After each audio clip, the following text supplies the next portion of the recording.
On va aujourd'hui parler aussi du coup d'IA, un sujet pas du tout hypé en ce moment. Et on a le plaisir de recevoir Louis. Pour le contexte, c'est un projet chez Doctolib, tu nous en diras plus, mais qui a été un peu secret pendant longtemps. Et le CEO de Doctolib faisait partie un peu de la micro-team de 5 personnes que vous avez monté avec Louis, avec des funding devs de Doctolib et d'autres pour lancer ce premier produit IA chez Docto qui a eu un impact assez fou. Donc, non seulement le projet était ambitieux, mais en plus, tu nous diras un peu tout l'impact que ça a pu avoir. Mais, euh, Complètement. mais vraiment, projet magnifique. On a hâte d'entendre un peu la story et les learnings de ce lancement. Donc Hâte. merci Louis d'avoir préparé cette intervention aujourd'hui. Pas de Bon, je souci. sais que tout le monde, il y a toujours un peu de monde en retard, donc je vais meubler un petit peu des minutes pour vous parler de TPC. TPC, pour ceux qui ne connaissent pas, donc on est plus de 10 000 membres dans la tech aujourd'hui. C'est plus seulement The Product Crew, c'est un crew avec des gens du product, des software engineers, des gens de la data, des gens du design. Donc voilà, et ça continue de grandir, c'est trop plaisant. On organise plein d'événements, de live stream comme celui d'aujourd'hui, des masterclass, on partage un max de ressources à tout l'écosystème, le plus open source possible pour que ça permette aux pratiques de se disséminer dans l'écosystème tech français et d'élever un peu le niveau de tout le monde et d'accélérer le partage de connaissances. Et puis, on a toute la dimension coaching, recrutement. On bosse avec 800 entreprises. On a 1000 talents dans la communauté qui sont actifs en recherche chaque mois. Et ça, c'est la partie business de TPC, c'est ce qui permet de développer le projet. Et donc voilà, un projet qui continue de grandir, ça fait trop plaisir. On aime bien partager des ressources du coup, et aujourd'hui, il y en a deux qui font sens à mon avis pour beaucoup d'entre vous. Le premier, c'est un Notion où on a bossé avec 7 ou 8 startups, notamment Jelly Smack, 360 Learning, des projets plus early stage aussi. Et ils nous ont donné un petit peu leur méthodo les éléments concrets techniques de l'implémentation de l'IA dans leurs produits. Donc, c'est un sujet, enfin, c'est très, très concret pour le coup. Et je pense que ça va bien complémenter les learnings que Louis va nous partager aujourd'hui. Si vous voulez récupérer ce dos, et du coup, vous avez à l'intérieur, vous avez du code, vous avez des approches produits, des méthodos pour intégrer l'IA dans votre produit. Vous avez juste à scanner le QR code et vous pouvez le récupérer. Et puis, on vient juste de lancer la grande enquête salaire 2025. Vous étiez presque 6 000 à y répondre cette année. Donc, on a quasiment doublé le nombre de participants aussi par rapport à l'année dernière. Donc, je crois que c'est une des plus grosses enquêtes salaires dans nos métiers en France aujourd'hui. On est hyper, hyper content des résultats. Et du coup, ça vous donne énormément d'insights sur où va le marché de l'emploi, quelles sont les dynamiques, si vous êtes en recherche, quel salaire vous pouvez demander par rapport à votre géolocalisation, le type de boîte où vous bossez, votre niveau d'expérience, votre métier. Donc, si vous êtes en recherche ou intéressé de savoir comment vous vous positionnez sur le marché, on vous a mis le QR code aussi pour récupérer ça et avoir toutes les infos possibles sur la dynamique des salaires et du marché de l'emploi tech, product, data design en 2025. Voilà, pour ceux qui sont très activement en recherche, vous savez que Open Candidates tous les mois se relance. Et donc, si vous voulez participer à la session, comme ça, nous, on vous match avec des rôles. Vous pouvez à nouveau claquer le QR code. Et je crois que Sarah vous met les liens dans le chat pour un accès plus facile si vous n'avez pas votre téléphone avec vous. Et si vous êtes plutôt côté recrutement, on est très sollicité en ce moment, notamment pour des rôles de founding engineer, founding designer, des rôles de first product manager, mais aussi pour des rôles C-level, CTO, CPO. Voilà, on bosse avec beaucoup de boîtes de la tech justement pour les aider sur ces besoins. Ça nous permet de matcher les personnes de la communauté qui sont en recherche. Et donc, vous pouvez aussi nous remonter vos recrutements. Voilà pour moi. Je vais regarder un petit peu, il est midi 7, on est 500 dans le live. Bon, Louis, je t'avais dit Génial. minimum 400 personnes à mon avis. On vient de Ouais, taper pas les mal. 500 et ça continue de monter. Donc, no pressure. T'as une petite salle de Tu concert parisienne m'avais pour toi aujourd'hui. vendu une petite salle de cinéma à la base. Mais- Ah ouais, je suis désolé. Bon, on est passé du petit cinéma d'art et d'essai à la salle numéro 1 du Pâté Gaumont. Mais écoute, on va pas Super. se plaindre, c'est trop cool. Et Allez. écoute, est-ce que tu es prêt à attaquer? Je vois que dans le chat, ça envoie à fond. Vous allez pouvoir poser toutes vos questions pendant le live et on aura un moment de Q&A avec lui juste après. Donc, profitez bien de sa présentation, posez toutes vos questions et on s'en occupe aussi. On échange tous ensemble juste après. Si t'es bon, Louis, je Super. partage ton écran. Eh ben, c'est bon, c'est parti. Merci beaucoup. Allez, Bonjour tout go, le monde. à toi de jouer. Super, bonjour tout le monde. Déjà, un grand merci à Mathias et à tous de Product Crew, à la fois pour m'avoir invité et pour ce que vous faites pour la communauté Product. Franchement, c'est vraiment super et super intéressant. Je suis super content de vous parler de ce produit d'IA Doctolib sur l'assistant de consultation. Donc, je vais vous en parler en long, en large et en travers. Mais je suis vraiment ravi de vous parler des coulisses du lancement du premier produit basé sur l'IA de Docto. Donc, pour un peu de contexte, moi je m'appelle Louis, je suis product manager chez Doctolib depuis 4 ans et depuis octobre 2023, je travaille sur le produit de l'assistant de consultation qui va essayer de venir résumer les consultations entre un médecin et son patient. Je vais commencer avec juste cette phrase que je vais lire, parce que comme ça tout le monde est au clair dessus, d'un médecin qui nous est parvenu il y a un an. Ça ne paraît rien, mais regardez le patient quand il nous explique quelque chose, au lieu de taper sur son clavier, change beaucoup dans la relation médecin-patient. Et en fait, ça, c'est vraiment la meilleure description de tout ce sur quoi on a travaillé depuis un an et demi, et de tout ce qui nous motive au quotidien. Et c'est vraiment là où ça va être super important. Donc, si ça vous va, on va parler pendant 20-25 minutes sur comment lancer le premier produit d'IA d'une entreprise. Je vais partager les expériences qu'on a eues avec Doctolib, les avancées et les fails aussi. Encore une fois, ayez en tête que c'est un point de données, donc c'est une opinion personnelle vécue. L'idée, c'est de vous permettre d'avoir un peu des billes si jamais vous voulez lancer un produit d'IA ou si vous voulez améliorer vos produits d'IA. Mais effectivement, tout n'est pas forcément applicable d'une entreprise à l'autre, mais j'ai essayé de généraliser ça le plus possible pour que vous puissiez avoir quelque chose que vous puissiez directement sortir après. En termes de plan, ce qu'on va faire, c'est je vais vous présenter Doctolib tout d'abord, et aussi vous présenter la solution sur laquelle on a travaillé. Puis, on va parler de comment on a construit un produit à base d'IA, comment en un an et demi, on est parti, comme tu disais Mathias, d'une idée dans un bureau à un produit utilisé par plusieurs milliers de médecins. 3, comment lancer un produit. Et 4, on va finir sur mes takeaways, mes apprentissages, les apprentissages principaux sur le lancement d'un produit d'IA.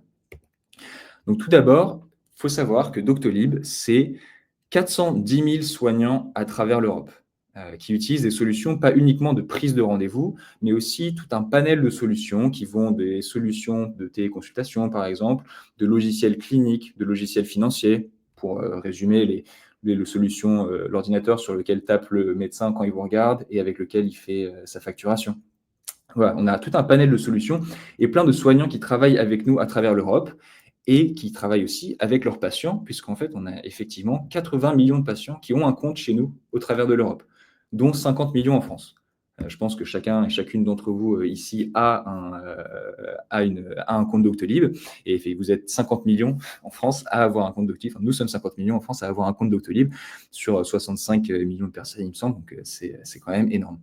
Et il faut savoir que côté Doctolib, on est assez nombreux, on est 2900 personnes qui travaillons en France, en Allemagne, en Italie et aux Pays-Bas. Et donc c'est vraiment une grosse équipe avec énormément de sujets. Pour être un peu plus précis, il me semble qu'au dernier chiffre, on était à 900 product and tech dans tous ces pays confondus. Donc une très grande team. Nos missions qui nous animent au quotidien, en fait, on en a 2 et elles sont vachement importantes. Et c'est vraiment ce qui nous permet de créer nos produits. Et vous allez voir, ça va être vraiment le fil rouge de toute la présentation. 1, on améliore le quotidien des soignants. Donc, on veut vraiment améliorer l'expérience de travail en fait des soignants. Et 2, nous voulons aider les patients à être en meilleure santé. On veut permettre, grâce à nous, à chaque patient, à chacune et chacun d'entre nous, d'être en meilleure santé. Et en fait, c'est vraiment ces 2 missions qui vont nous animer tout au travers de l'expérience de Doctolib. Maintenant, on va parler un peu plus de l'assistant de consultation et de ce que j'ai fait, de ce pourquoi Mathias m'a invité. Il faut savoir qu'en octobre 2023, on est vraiment à une période super intéressante. D'un côté, avec l'arrivée des ordinateurs, je dis des ordinateurs, il y a plusieurs décennies, on a amené beaucoup de progrès dans les pratiques médicales, mais aussi beaucoup de charges mentales administratives. Les médecins doivent prendre des notes pendant toutes leurs consultations. Ils passent 30% de leur consultation à prendre des notes. Donc, c'est 30% de temps qui n'est pas passé avec le patient. Il faut aussi qu'ils prennent leurs notes avec énormément de responsabilités et 50% des soignants sont en situation de burn-out à l'heure à laquelle je vous parle. Donc il y a vraiment une urgence là-dessus de pouvoir résoudre ces points de frustration qui sont présents depuis des décennies.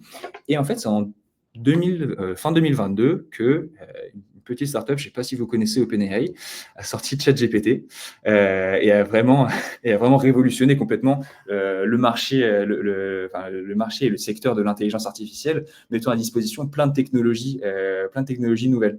Donc c'est vraiment ça ce qui est super intéressant, c'est qu'à partir de ce moment-là, on a eu un boom dans ces technologies qui se sont tout le temps améliorées et qui nous ont permis justement de répondre à plein de cas d'usage auxquels on ne pouvait pas répondre avant. Et il y a eu également ce cas-là dans la documentation clinique. On voyait de nombreux acteurs émerger, à la fois en France et aux États-Unis. Donc voilà un peu pour le contexte actuel. Et nous, côté Doctolib, pourquoi est-ce que c'était le meilleur moment pour nous? Puisqu'on a déjà un logiciel clinique existant, c'est-à-dire qu'on a déjà ce logiciel sur lequel le médecin prend ses notes. Et on a aussi une étroite collaboration avec les soignants. On est l'outil numéro 1 des praticiens. Donc, on est sûr, on a une communauté qui est derrière nous, qui va nous aider à mieux comprendre les besoins utilisateurs et à mieux avancer dans les développements produits. C'est pour ça qu'en novembre 2023, comme tu disais, Mathias, 5 dans une salle, OK, c'est parti. Objectif, on va faire un assistant de consultation qui va résumer les consultations entre un médecin et son patient en temps réel. Et à partir de ce moment-là, rien qu'en novembre 2023, on a commencé déjà à apporter une première couche de structure. On a eu nos premiers apprentissages en faisant venir 6 médecins chez Doctolib pour faire des fausses consultations, pour avoir déjà des données. On a augmenté l'équipe à une dizaine de personnes avec des nouvelles expertises avec laquelle personnellement je n'avais jamais travaillé, data scientist, machine learning engineer, pareil on y reviendra. Et on s'est tapé dans la main pour une date de lancement au 15 octobre 2024. Donc un poil qu'un an. Un poil moins qu'un an, pardon. Et ensuite, à partir de ce moment-là, un an plus tard, on a lancé notre assistant de consultation. On a lancé la première solution complètement intégrée dans un logiciel clinique de prise de notes. Et je vais vous faire une petite démo parce que c'est quand même super sympa et je suis trop content de vous la partager.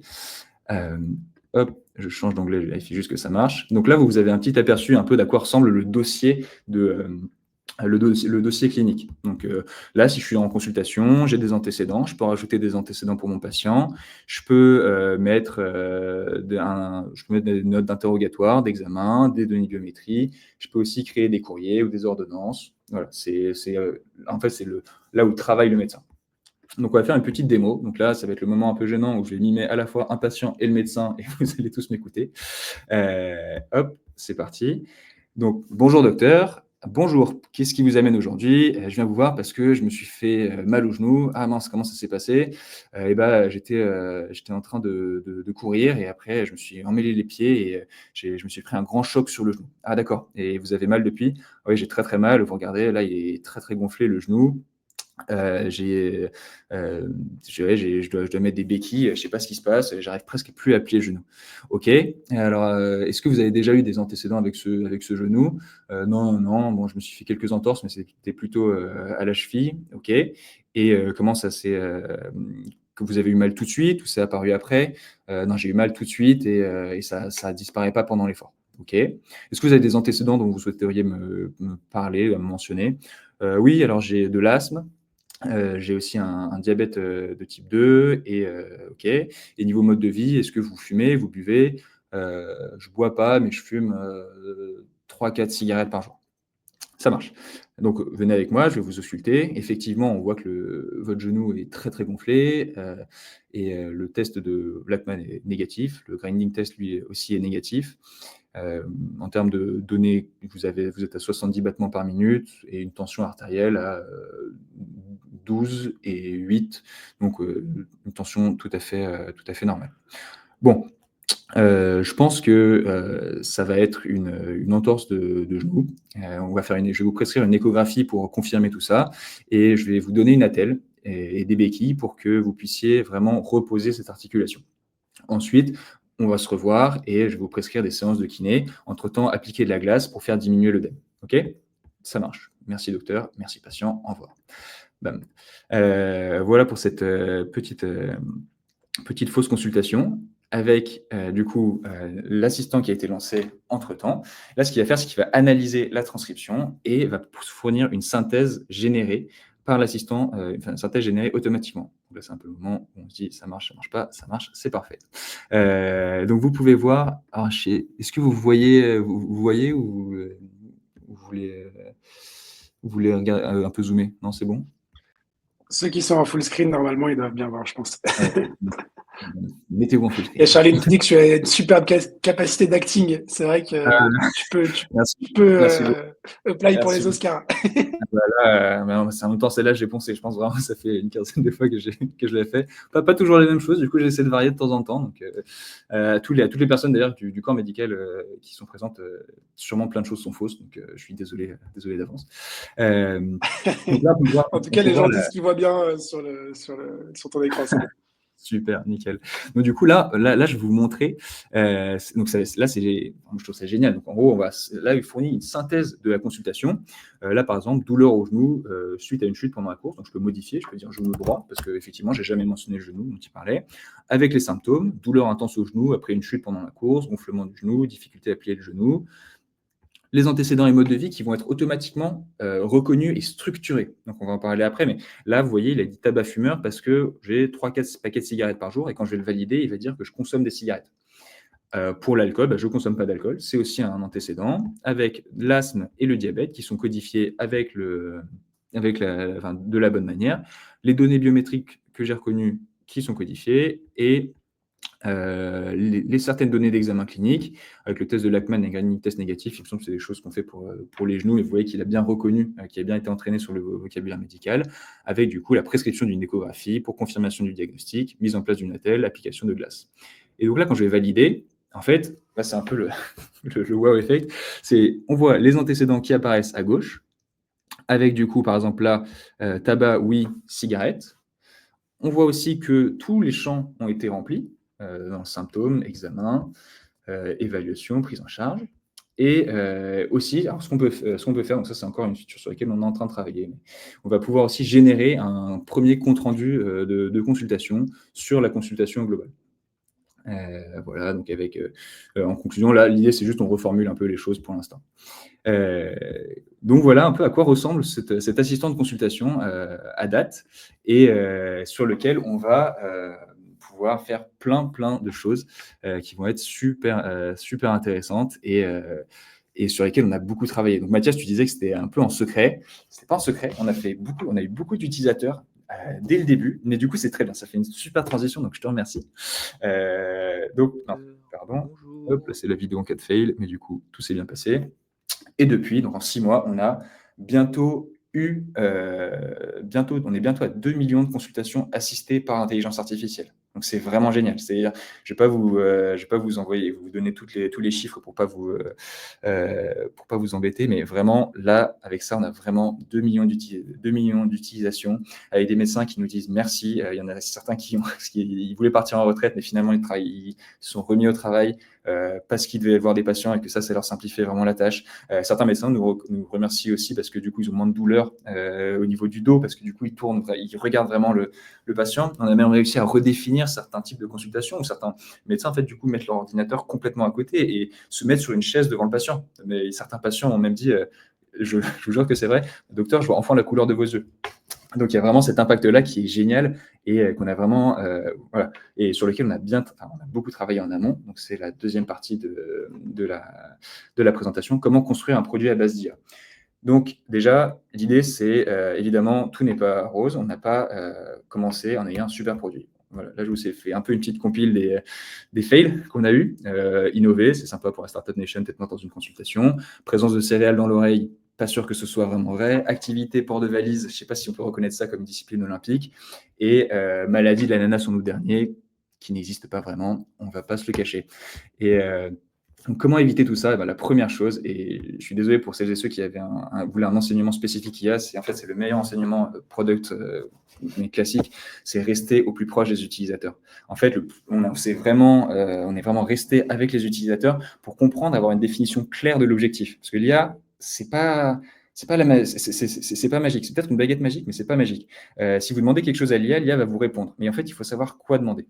Et c'est pour ça qu'on est resté curieux au plus possible avec les utilisateurs et qu'on les a embarqués dès le début pour vraiment se mettre dans leur place, comprendre l'essence de ce que c'était qu'une consultation.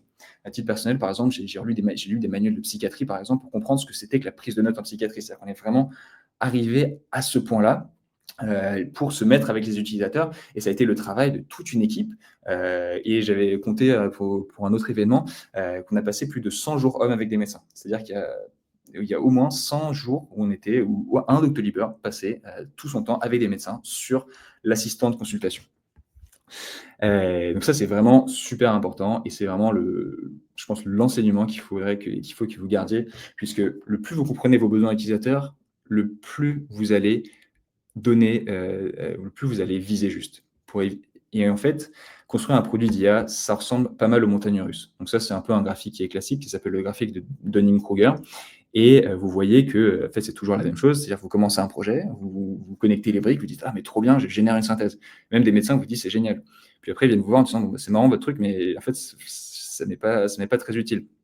Puis, au fur et à mesure, en fait, on va le voir. Ils viennent, on comprend mieux les besoins et on améliore la qualité de la synthèse et on améliore la qualité finale. Donc, c'est pour ça que c'est très important d'avoir des utilisateurs dès le début. Nous, on a onboardé très vite 100, 200 utilisateurs assez vite, justement pour se créer cette communauté qui nous permettait d'avoir des retours. Et justement, là, l'apprentissage, c'est que cette courbe-là, c'est un incompressible. En tout cas, personnellement, je n'ai jamais vu quelque chose où on ne passait pas par là. Et du coup, la question, c'est comment est-ce qu'on la commence au plus tôt pour arriver au plus tôt à droite. Pour construire un produit d'IA aussi, il faut aussi construire une équipe pour un produit fonctionnel et sûr. Donc, il y a les équipes côté produit classique, software engineer, donc développeur, design, product, marketing, donc avec qui on interagit tous les jours. Et d'autres équipes, ou bien qui sont nouvelles, ou bien avec qui on va interagir beaucoup plus lorsqu'on va parler de produits d'IA. Donc, pour les produits d'IA, pour le côté IA pur, on a les data scientists. Pour celles et ceux qui ne voient pas ce que c'est, ce sont des scientifiques de la donnée. Donc, c'est eux qui vont venir voir comment interpréter les données et un peu implémenter justement tous ces outils d'intelligence artificielle. Et les machine learning engineers vont venir un cran plus fondationnel en disant, en mettant les outils à disposition pour tout le monde. Donc, ça, c'est un peu côté data science, et il y a évidemment des interactions côté légal, surtout sur des produits d'IA, dans des réglementations changeantes, donc c'est important de travailler avec eux dès le début pour être sûr d'être compliant jusqu'au bout. Et on a aussi beaucoup d'experts médicaux, à la fois internes et externes, qui ont travaillé avec nous, à la fois des équipes qu'on appelle les équipes d'excellence médicale, qui venaient s'assurer qu'on n'avait pas de problème, il n'y avait pas de loup dans ce qu'on donnait, mais aussi des médecins embauchés quelques jours par semaine pour justement parler de ces sujets et faire des ateliers et comprendre un peu mieux, aller au plus profond des besoins utilisateurs. Donc du coup, vous voyez, dans cette nouvelle équipe, en fait, il y a beaucoup plus d'acteurs. Donc il y a un enjeu aussi de structurer l'équipe pour ne pas se perdre et ne pas demander à l'IA de faire tout et n'importe quoi. À partir de ce moment-là, on a décidé de segmenter l'approche pour structurer l'équipe. Et en fait, ça, c'est quelque chose qui va vous permettre de mieux vous focaliser sur les différents éléments et d'augmenter la qualité de chaque brique pour enfin augmenter la qualité au global. Nous, on n'avait pas une équipe assistante consultation. On avait plusieurs étapes. Donc là, je vous donne les 3 principales. Il y en a une vingtaine, il me semble. Mais on a une étape de reconnaissance vocale, aussi appelée speech to text, donc voix vers texte. Une étape de génération de texte, donc sortir la synthèse, et une étape de structuration de texte, où est-ce que je range les choses, par exemple, et comment je les range, comment je les codifie. Et en fin de compte, grâce à ça, on a pu diviser les grosses équipes que je vous avais montrées en haut en 3 équipes distinctes qui forcément interagissaient. Et c'est ça aussi le côté nouveau qu'on avait eu, c'est il y a forcément un peu des zones d'ombre où il faut que vous trouviez votre manière de procéder sur qui est l'ownership de quoi, ou est-ce que vous avez quelque chose de partagé. Donc c'est... De toute façon, comme pour les utilisateurs, ce qui est important, c'est d'itérer pour voir un peu comment s'agencent ces différents éléments. Ensuite, ce qui est vraiment très important, et ça, j'ai mis une petite icône pour montrer que c'est nouveau pour les produits d'IA, c'est définir et anticiper des métriques d'évaluation. Je vois dans les commentaires qu'il y en a certaines et certains qui parlent des KPI. C'est super important parce qu'en fait, l'idée, c'est si vous voulez faire quelque chose, il faut, surtout sur des produits d'IA, donc c'est vraiment des produits qui sont ce qu'on appelle probabilistes. Parfois, ça peut se planter, parfois, ça peut marcher. Il faut que vous ayez des mesures les plus objectives possibles pour être sûr que votre IA effectivement répond à votre use case précis. Et pour répondre à ces use cases, il faut, un, définir des métriques, et deux, avoir un test représentatif de la réalité, un set de tests représentatifs de la réalité. Et c'est pour ça, quand je vous ai parlé en novembre dernier, ce qu'on avait fait, on avait créé des fausses consultations, et ben c'est ce qui nous a permis d'itérer vachement rapidement là-dessus. Parce qu'en fait, l'idée, ça va être de tester le plus possible, ça va être de ne pas rester sur ces biais et d'avoir une approche la plus rationnelle possible pour justement pouvoir évaluer objectivement les résultats de vos IA. Honnêtement, c'est toujours compliqué parce qu'il y a forcément des choses qu'on n'arrive pas à voir. Mais nous, ce qu'on a fait, et il y a un article de quelqu'un qui s'appelle Adrien Giraud qui est super bien, qui a fait sur Medium, c'est qu'on est parti des métriques usuelles et qu'on les a adaptées au contexte. Donc là, on va partir sur quelque chose, un poil technique. Si vous ne comprenez pas tout, ce n'est pas grave. Mais je vais vous donner des exemples concrets pour celles et ceux que ça intéresse.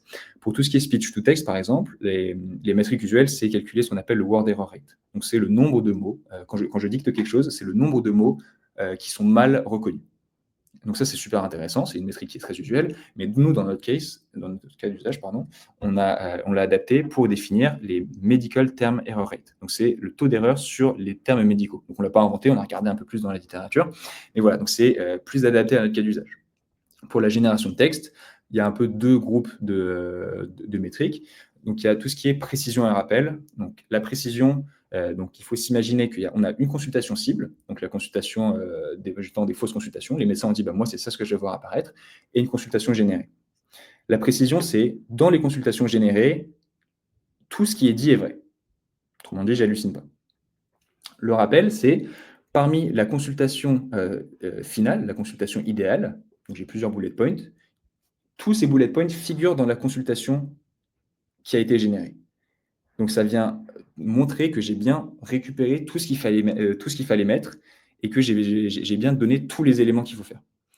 Voilà, j'espère que c'est clair. On va faire un petit exemple derrière pour vous familiariser un peu avec ça. Et donc ça, ce sont des métriques qu'on a réutilisées par la suite qui ont été assez utiles.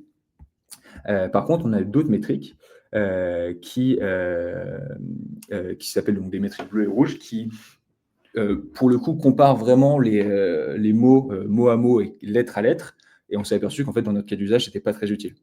Donc voilà, donc le conseil, c'est toujours partez des métriques usuelles et pour les adapter ensuite au contexte. Donc on va faire un petit test. On va reprendre un peu les epic fails qu'on avait là-haut. On va voir si on a bien tout couvert avec ça. Présence de céréales dans l'oreille. Selon vous, ça fait partie de quelle catégorie? Donc là, je regarde le chat. Donc, vous pouvez juste écrire MTR, précision, rappel ou recall.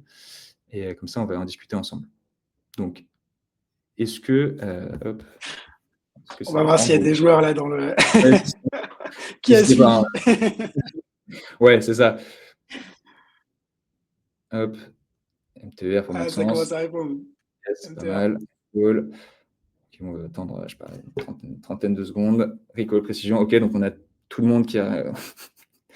Tous ont eu quelque chose de différent. Et c'est jamais très facile. Effectivement, OK. OK pour ça. Donc, je pense qu'il y en a un qui a eu raison tout début. Non, bon, ceux qui auraient répondu MTER ont eu raison. Effectivement, Valentine, en fait, céréales, c'est cérumen. Et ça a été mal reconnu. Donc, effectivement, ça peut être dans la précision. Effectivement, ça n'existe pas. C'est une hallucination. Mais en fait, là, nous, ce qui nous intéresse, c'est de savoir dans quelle brique est-ce que ça va aller. Donc là, ça va dans la brique MTER. OK. Donc, du coup, présence de céréales dans l'oreille, MTER. La maladie de l'ananas en août dernier. Ça va de quel côté, selon vous?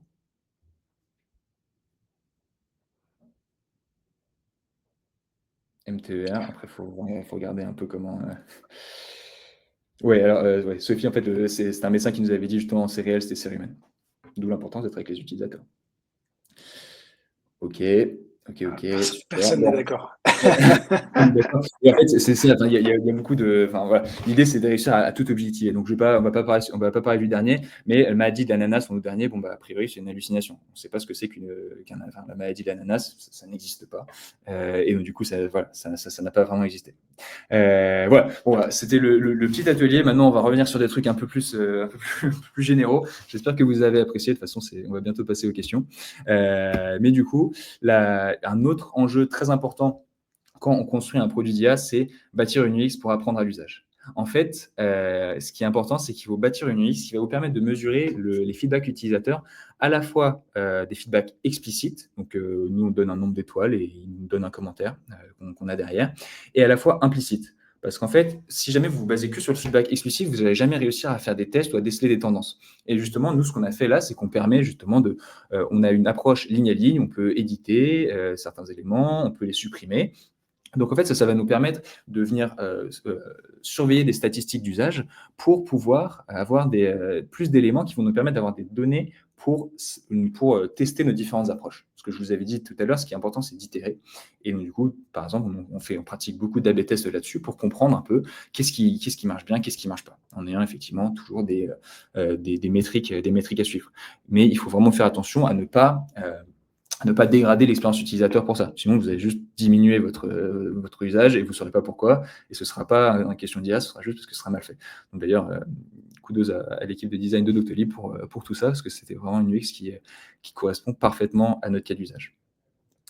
Voilà pour les différents types pour la construction d'un produit d'IA. Et maintenant, je vais vous parler très rapidement de comment lancer un produit d'intelligence artificielle. Mais en fait, il y a 3 challenges auxquels il faut répondre quand on lance un produit d'intelligence artificielle, parce qu'on n'est pas sur un produit déterministe où si je fais A, j'aurai B. On va être sur quelque chose d'un peu plus spécial, spécifique. Donc la question, c'est comment faire essayer le produit, comment inciter les utilisateurs à utiliser le produit et comment les inciter à acheter. Et pour ce faire, on a pris une approche assez simple, assez simple en apparence, mais qui nous a nécessité beaucoup de développement, qui est la possibilité d'activer l'assistant de consultation en totale autonomie. On a fait beaucoup de com dessus, mais il n'y a pas de commerciaux qui vendent l'assistant de consultation. Et pour pouvoir un peu tester, un peu jouer un peu avec l'assistant de consultation, on leur propose 1 mois d'essai gratuit. Et aussi, comment être sûr de ne pas perdre des utilisateurs un peu dans le flow. Ce qui est important, c'est de rester simple. Donc, nous, on a essayé de rester au plus simple et limpide pour être clair sur notre proposition de valeur, pour savoir ce qu'on vend. Et encore une fois, ça, on l'obtient en discutant avec les utilisateurs. C'est tellement plus facile de définir la proposition de valeur quand elle est dite par un utilisateur que versus l'utiliser nous de notre côté. Donc là, vous voyez, on a écrit « Oubliez la prise de notes, regardez votre patient dans les yeux ». Et donc, in fine, c'est vraiment que le début. Pour de vrai, il y a énormément de choses à faire sur l'IA. Et tout ce qui était déjà possible, mais sur des échéances de 10 ans, maintenant va être possible sur des échéances de 1 ou 2 ans. On va pouvoir répondre à nos 2 missions que je vous avais mentionnées précédemment, sur comment améliorer toutes les étapes du quotidien du soignant, à la fois en optimisant certains workflows et aussi en améliorant l'accès à l'information, tout en recentrant les soins sur le patient pour avoir une approche plus personnalisée. On va permettre de partager aussi des informations de consultation, d'adapter le parcours de soins au patient et pas avoir l'inverse qui se produit. Et d'ailleurs, pour ça, on va avoir besoin de beaucoup de personnes. Donc, si certains et certaines sont intéressés, allez sur le site de Doctolib, il y a beaucoup d'offres côté IA. Vraiment, il y a énormément de choses à faire. J'en profite pour faire un peu de pub. Et parce qu'il y a des challenges qui vont être énormes et qui vont être super intéressants. Donc, pour finir sur les takeaways, je pense qu'on est pas long. Restez user first, user first, user first. Ça, franchement, si vous pouvez le garder, c'est juste ça ce qui est important. Et soyez avec vos utilisateurs dès le début. Testez et itérez au plus vite. Créez une UX qui permet d'apprendre à l'apprentissage.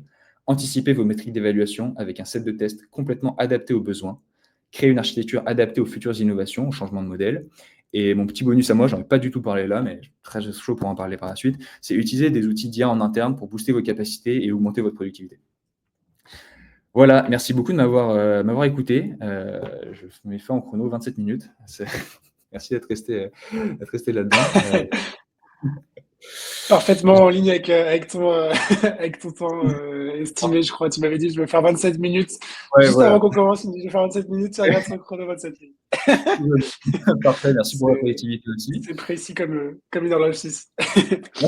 Trop bien. Écoute, tu nous as fait rêver là, je crois. D'abord avec la performance de ta démo, tu jouais le double acteur, énormément de monde qui te remercie. C'est trop cool et je vous invite. Un plaisir d'avoir partagé très cool. avec vous. Trop des questions du coup. Il va falloir que je scrolle énormément pour retrouver toutes les questions. Elles sont aussi vachement upvotées, donc c'est trop cool. N'hésitez pas à mettre des pouces sur les questions que vous avez kiffé.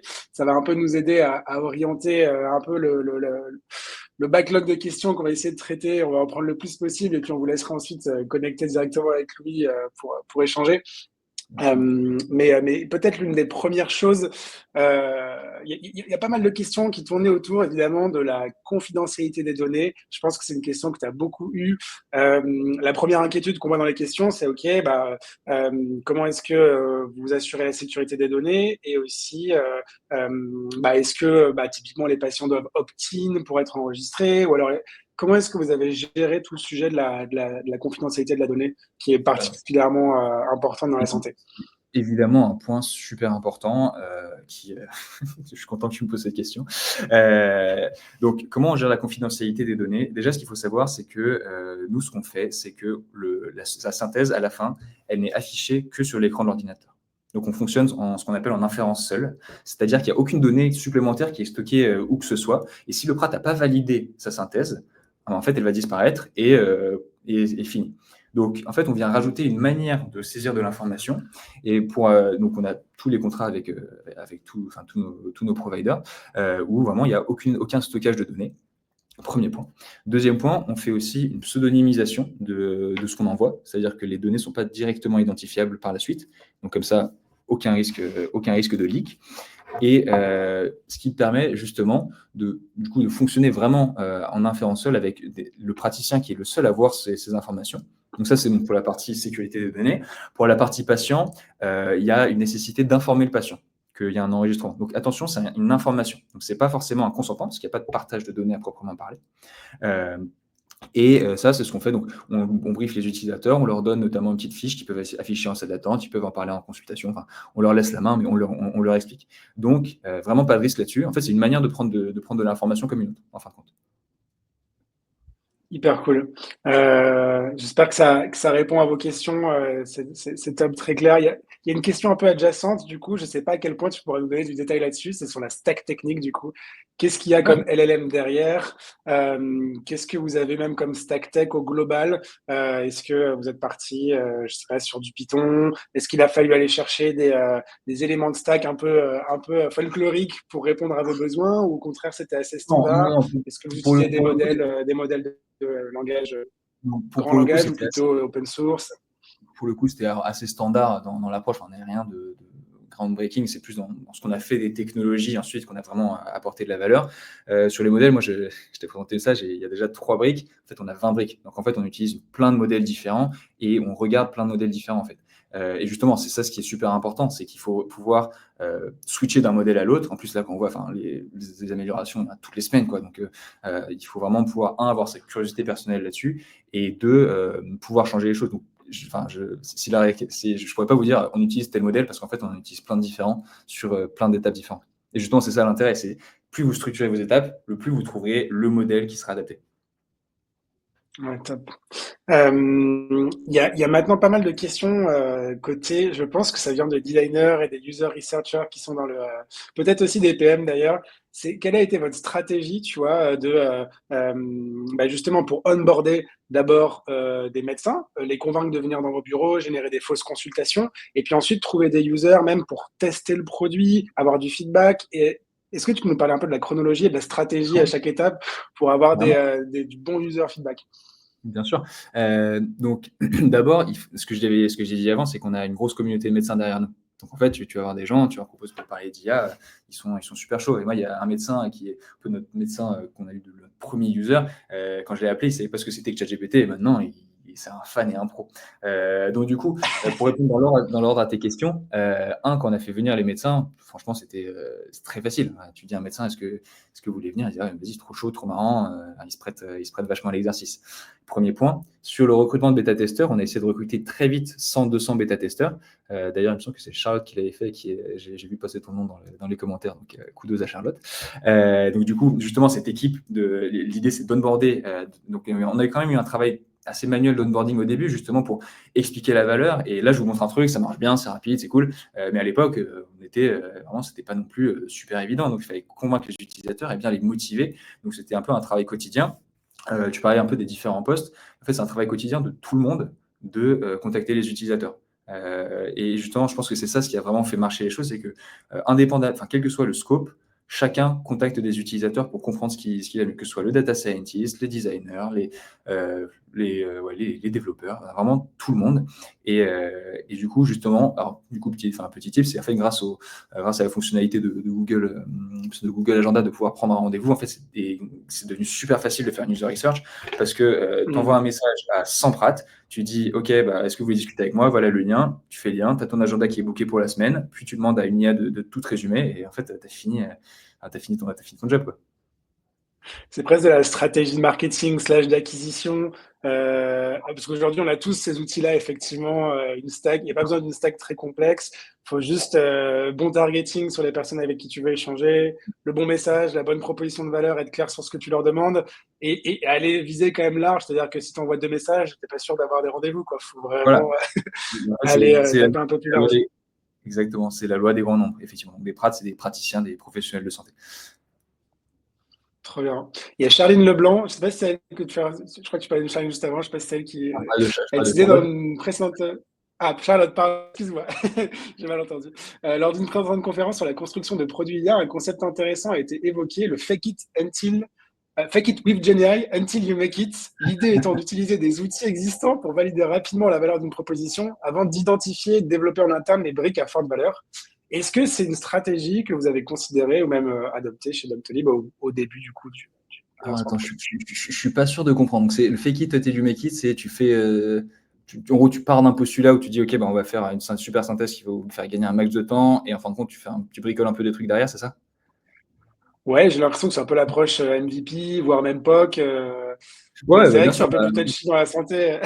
Mais Alors, est-ce non, mais que justement, c'est un tout, truc tout que vous avez ceci a un, considéré? tout ceci a un cadre, tout ceci a un cadre légal et un cadre juridique. Et justement, donc, nous, ce qu'on a fait, c'est qu'on s'en est pris des murs, hein. Au début, on demandait pas les bonnes choses, puis les médecins venaient nous voir, ils nous envoyaient des photos, ils disaient, moi, ça marche pas, là, ça marche bien. Ah, OK, pourquoi ça marche bien? Et donc, du coup, on arrivait un peu mieux à comprendre les utilisateurs. Donc, je pense que dans l'approche fake it until you make it, si la question c'est est-ce qu'il faut mettre un truc dans la main des utilisateurs au plus vite sans être 100% à l'aise sur son produit? Oui, franchement, allez-y parce qu'en fait, vous allez construire avec les utilisateurs et c'est le meilleur truc. Par contre, si c'est, disons, mentir sur les propositions de valeur, en fait, les utilisateurs vont s'en apercevoir très rapidement. Donc là, non. Ouais, clairement. Il y a une petite question liée aux utilisateurs aussi, mais c'est vrai que tous les médecins sont peut-être pas équipés de micros. Est-ce que vous avez eu des soucis de hardware? Comment est-ce que vous avez adapté cette approche? Et puis il y a peut-être aussi des gens qui pensaient avoir des micros, mais de mauvaise qualité, donc le rendu était mauvais, mais en fait c'était pas lié à votre solution, plutôt au hardware du médecin. Ah, C'est des sujets que vous avez eus? bien sûr, c'est un très bon point. Effectivement, c'est le genre de sujet où en fait, tu le prends pas au début, puis tu creuses, tu creuses, tu creuses, et en fait, tu vois que le médecin, la synthèse n'entend rien parce qu'il est branché sur son audio, enfin sur son micro qui est situé dans la salle d'examen, quoi. Et donc effectivement, on a mis en place des choses, à la fois des consignes spécifiques pour les utilisateurs en disant prenez tel micro, évitez justement les micros comme ça. Et aussi, on a mis en place des solutions techniques d'analyse justement de qualité de micro, même si ça, c'est venu quand même plus tard. Trop bien. Ouais, ouais, j'imagine que peut-être demain, il y aura un micro officiel Doctolib. Ça pourrait être une idée de monétiser avec Ah une ouais. caméra ou bon, Ouais. ouais, je sais pas si c'est sur votre roadmap. Mais- La caméra, on n'y est pas encore quand même. Et ça fait le pont un peu avec une question d'Henri, mais sur justement l'opportunité IA au sens large, est-ce que tu peux nous dire un peu comment ça a été adressé très en amont? C'est-à-dire, lui, par exemple, il te demande, tu vois, comment est-ce que vous l'avez identifié et priorisé dans votre roadmap IA, enfin roadmap produit plus globalement même chez Doctolib, par rapport à toutes les autres peut-être idées que vous avez pu avoir autour de Bien l'IA. sûr. Euh, C'est un super point. En fait, du coup, l'intelligence artificielle, elle est utilisée depuis assez longtemps. Et même nous, chez Doctolib, on avait déjà des algos d'IA. C'était des algos très précis qui répondaient à certaines tâches. Et en fait, quand ChatGPT et OpenAI sont venus un peu bousculer le game, on a vu émerger plein d'acteurs. Et aussi, on connaissait ce pain point, en fait. Et on se disait, mais c'est à ce moment-là c'est à ce moment-là qu'il faut partir. Donc, en fin de compte, et effectivement, j'en ai pas parlé, donc c'est très bien que tu poses la question. À partir de ce moment-là, en fait, on a créé complètement une nouvelle équipe. On a créé une nouvelle structure, un peu une structure de start-up dans la start-up. Et avec des personnes super motivées. Comme tu disais, nous, on voyait voyait Stan à peu près toutes les semaines, toutes les 2 semaines. On avait 2 des cofondateurs tech qui ont rejoint le navire et qui, avec plein d'autres personnes. En fait, ce qui est important, c'est il y avait plein de gens super motivés pour venir là-dedans, et on a vraiment réussi à voilà, avoir ce mindset super entrepreneur, on teste des trucs, c'est pas, on se limite pas, on y va. Et c'est ça ce qui a permis justement de structurer l'équipe et d'avoir ce produit qui fonctionne très vite et très bien. Excellent. Ouais. Je viens de tomber sur une petite question de Rémi et qui a été pas mal upvotée. Ouais. C'est sur un peu la lecture aussi de votre IA sur un peu les particularités humaines, notamment quand le médecin ou le patient fait de l'ironie dans la consultation, de l'humour. Est-ce que vous avez eu des cas un peu ou d'autres types de edge cases un peu marrants qui vous sont tombés dessus? Vous vous êtes dit, voilà, il faut qu'on ajuste un peu, qu'on prenne en compte ces éléments? C'est marrant parce qu'on a justement un tweet là-dessus, je sais pas si tu fais faire ça, Rémi, mais effectivement, on a vu un tweet où il y avait une question, enfin, de l'humour qui avait été dit, et du coup, qui avait été retranscrit tel quel par le médecin, et qui est retranscrit tel quel, pardon, par l'intelligence artificielle. Il me semble que c'était, je sais pas, c'était un truc un peu dark qui avait été dit, et effectivement, dans ce cas-là, bah, il y a l'IA, ça c'est pas entraîné sur de l'humour, ça peut être entraîné sur des logiciels, des termes médicaux, mais en fait, à partir du moment où tu dis non, ça c'est l'humour, ça c'est pas de l'humour, bah là tu commences à entrer dans l'interprétation de l'information. Et en fait, ça, faut pas le faire. C'est-à-dire que nous, ce qu'on fait, c'est qu'on fait un script, on produit une synthèse de la consultation, et à la fin, c'est le médecin qui la valide. Donc, c'est-à-dire qu'en fait, c'est limite plus dangereux de creuser sur ces use cases-là, plutôt que de ne pas le faire. Mais effectivement, et aussi, on a eu des choses qui étaient assez drôles au début, enfin, assez drôles, avec des médecins qui étaient des hommes et en fait, qui avaient des antécédents gynécologiques, avec des liens de parenté un peu douteux. Enfin, c'était vraiment très, très drôle. Et on met justement, pour la fatigue.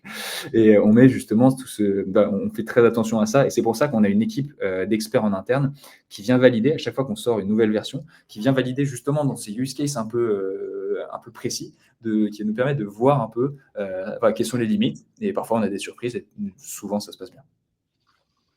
Ok, trop bien. Je continue un peu sur les edge cases, mais typiquement, enfin, ou plutôt sur l'adaptation, tu vois, des médecins aux produits. Il doit y avoir des comportements nouveaux, du coup. Et Lucas, typiquement, il te demande, alors lui, il te demande sous le prisme, est-ce que les médecins n'ont pas des problèmes au fait de devoir tout viser, du coup, pour garder le transcript, y compris ce qu'ils n'auraient pas partagé avant aux patients? Est-ce que vous voyez des comportements de ce type-là? Et aussi, Ouais. du coup, même une évolution des comportements, c'est-à-dire des médecins qui ne font plus les consultations comme avant, parce qu'ils se mettent à tout verbaliser pour garder l'info au même endroit. Et Ouais, ça doit être assez intéressant. ouais, c'est exactement ça. Bah, tu as mis le point complètement là-dessus. Effectivement, maintenant, les médecins verbalisent plus parce qu'en fin de compte, avant, ils prenaient des mesures de tension, des mesures de fréquence qu'ils gardaient dans leur tête. Et au début, ils nous disaient, non, mais faut que je verbalise plus, ça me fait perdre du temps. Puis après, ils sont revenus en nous disant, non, mais en fait, c'est trop bien parce que du coup, j'inclus beaucoup plus le patient en fait, dans son parcours de soins. Je lui donne des choses que lui peut avoir en tête. Donc, il y a effectivement ce changement d'approche qui est assez fort. Et effectivement, parfois, des médecins, ils veulent avoir, par exemple, quelque chose d'assez classique en médecine générale, c'est l'auscultation cardio-pulmonaire. Et souvent, il n'y a pas ou peu de problèmes. Et ce que les médecins ne disaient pas trop. Donc maintenant, ils le disent à haute voix, non, il n'y a pas de problème à l'auscultation cardio-pulmonaire. Et donc effectivement, ça induit un peu un changement de pratique, mais qui ne va pas trop perturber le patient parce que le médecin n'est pas obligé de parler en termes très techniques devant lui. C'est-à-dire que nous, on va avoir un peu cette brique de traduction qui va permettre d'avoir un vocabulaire plus médical. Par exemple, si le patient dit « je suis fatigué », nous, on va avoir « asthénie » dans la synthèse. Donc, c'est-à-dire qu'il n'est pas obligé de dire « ah oui, alors vous avez l'échographie des troncs supraortiques révèle une fréquence d'éjection », enfin un truc qu'ils ne comprennent pas, mais effectivement, ils vont plus le verbaliser. Ah, c'est cool. Ça crée plus de communication finalement entre les humains qui sont à la pièce, quoi, Ça, potentiellement. c'est pour ça qu'on est là. Génial. Alors, il y a vraiment 40 fois la même question de quel LLM vous avez choisi, etc. Je pense que tu as déjà un petit peu répondu en disant que vous avez une vingtaine de briques techniques, que vous switchez entre des LLM différents. peut-être pour des purposes, des usages justement différents sur le transcript en fonction du besoin. Mais du coup, il y a aussi les chauvins de la team, et bravo d'ailleurs, qui demandent Mistral AI, est-ce que ça fait partie de la stack? Est-ce que vous avez considéré Mistral AI? Quid de Mistral AI dans ce produit? Qui ne considère pas Mistral AI? Mistral, comme tous les autres LLM, font vraiment partie de ce qu'on teste à peu près continuellement dans toutes les briques. Donc, il y a effectivement plein de. On utilise, encore une fois, comme tu as dit, on en utilise plein et je ne vais pas vous donner un peu tout ce qu'on utilise, mais c'est pas on fait attention à Mistral AI, c'est qu'on utilise quotidiennement Mistral AI dans les tests de la même manière qu'on utilise ChatGPT, Claude, Anthropic, plein de LLM différents. Non, bien sûr, on n'est pas non plus. C'est ça ce qui est super intéressant, c'est qu'en fin de compte, si tu vas en avoir un qui va être plus fort sur quelque chose et l'autre qui va être plus fort sur autre chose, et du coup, si jamais tu n'as pas bâti une architecture qui te permet de switcher, et bah, du coup, tu vas te retrouver bloqué avec celui qui était le meilleur il y a X mois, et maintenant, tu ne pourras plus changer. C'est un vrai sujet. On en parlait aussi avec la team produit de Miracle qui était venue en live pour expliquer effectivement pourquoi il ne faut pas se loquer avec, avec un modèle. Il y a une vitesse du changement et de l'innovation qui est telle que c'est un risque à prendre en compte à l'intérieur de la stratégie IA de l'entreprise, de n'importe quelle entreprise. Donc, ouais, faites attention à pas vous, à pas vous bloquer avec un modèle et potentiellement le mauvais, du coup, qui dans 2 ans, Voilà, 3 ans sera. exactement. Ouais, si vous vous Il y a bloquez avec quelques un modèle, questions. c'est mauvais, forcément. Pardon, vas-y, Louis. Ouais. Bloqué avec un seul modèle et que vous dites on n'est que sur ça, forcément, ce sera le mauvais. Il n'y a pas de. Ouais. Il y a pas de... Oui, un moment, ça va être le bon, un moment, ça va être le mauvais. C'est ça. Il y a quand même la question, effectivement, du coup. Alors, tu disais que vous faites de l'inférence en local, du coup, pour la transcription. Est-ce que vous avez, du coup, une structure de coût qui est optimisée à ce niveau-là? Est-ce que ça a été un vrai sujet? Ou au contraire, vous avez réussi à trouver des solutions pour que ce soit très optimal? Alors, je me suis mal exprimé, on ne fait pas de l'inférence en local, on fait de l'inférence seule. Ah, Du coup, on va taper certaines briques, certaines qui sont chez nous, certaines qui sont sur des API, mais toujours hébergées sur nos serveurs, ou des serveurs Azure. Et donc, du coup, il y a effectivement cette question de coût qui revient tout le temps. Mais encore une fois, je suis désolé pour la réponse, mais ce qu'il faut faire, c'est faire un truc que l'utilisateur aime bien. Et en fait, forcément, les coûts vont être amenés à diminuer vont être amenés à être optimisés. Donc oui, on travaille et là, on est vraiment en train d'optimiser les coûts. Mais avant, au tout début, il me semble qu'un assistant de consultation, c'était, je sais pas, 500, 600 € par mois pour un utilisateur actif. Et maintenant, c'est beaucoup moins. Donc, en fin de compte, effectivement, on a tout optimisé, mais il ne faut pas partir en se disant, OK, je vais faire un truc qui va me coûter 10 € par mois, parce qu'en fait, il va y avoir tellement de produits qui vont être tellement de produits et du coup, le prix va naturellement baisser. Et du coup, il ne faut pas se limiter là-dessus. ouais, bien vu. Effectivement, aujourd'hui, si le produit est pas rentable, ça veut pas dire que dans 6-18 mois, il ne le sera pas avec les économies d'échelle, la baisse effectivement des Voilà. coûts, la compétition entre les modèles et Voilà, voilà, l'optimisation des ressources énergétiques. Il y a encore 1 million de questions, donc on pourrait faire durer cet échange 1 heure de plus. Je pense que je vais proposer à tout le monde de contacter Louis sur son canal préférentiel et terminer avec une question quand même, plus un peu justement pour les prochaines années. Je vais pas te demander ce qu'il y a sur la roadmap du produit parce que c'est sûrement confidentiel. En revanche, si on se projette dans 3 à 5 ans, tu as été au cœur voilà, d'un des premiers grands virages dans la santé sur une des belles boîtes européennes avec une utilisation de l'IA ultra impactante. Qu'est-ce que toi tu vois à quoi ça va ressembler justement la médecine boostée à l'IA dans 3 à 5 ans ou dans la time frame qui te paraît le plus pertinent pour partager vraiment la transformation qu'on est en train de vivre? Bien sûr, on est au début d'une transformation et en fait, là, l'assistant de consultation, ça va devenir une commodité pour tout le monde. Dans 3-5 ans, déjà, l'assistant de consultation, ça sera pas une question. Ça sera plus, mais en fait, t'as pas d'assistant, mais comment tu fais? Donc, en fait, on va avoir une adaptation, mais c'est ce que je disais dans la dernière slide, en fait, une adaptation du soin centré autour du patient. Et moi, je suis trop content, même en tant que patient, tu vois, je vais pouvoir avoir beaucoup plus de connaissances un peu sur mon état, sur comment être mieux pris en charge.